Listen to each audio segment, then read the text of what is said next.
बंदर का जादू। गांव के किनारे रहता था राजू, एक गरीब फल वाला। एक दिन जंगल से लौटते समय उसे घायल बंदर मिला। राजू ने उसे घर लाया, उसके घाव साफ किए और पानी केला दिया। बंदर ठीक हो गया।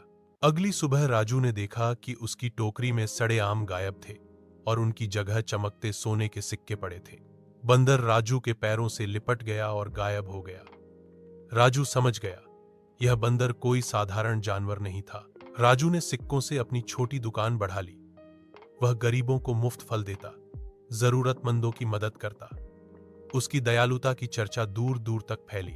गांव का लालची जमींदार ठाकुर साहब को राजू की अचानक किस्मत पर ईर्ष्या हुई। उसने अपने गुंडों से राजू को पकड़वाया और डरा धमकाकर बंदर के जादू का राज जान लिया।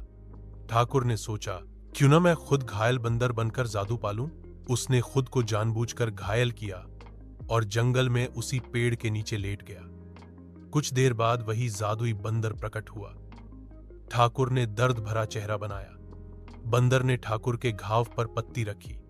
ठाकुर खुशी से उछल पड़ा, अब मैं अमीर बनूंगा। लेकिन बंदर ने गुस्से से कहा, तुम्हारे दिल में लालच और दूसरों के दुख का मजाक उड़ाने की भावना है। मेरा जादू सिर्फ दयालु दिलों के लिए है। यह कहकर बंदर ने ठाकुर पर हाथ फेरा। झट से ठाकुर का शरीर सिकुड़ने लगा। उसके हाथ पैर पतले हो गए, पूरा शरीर बालों से ढक गया और पूंछ निकल आई। लालची ठाकुर एक साधारण बंदर बन गया। वह शर्म से जंगल की ओर भाग गया। राजू ने ठाकुर की जमीन गरीबों में बांट दी और खुशी खुशी फल बेचता रहा।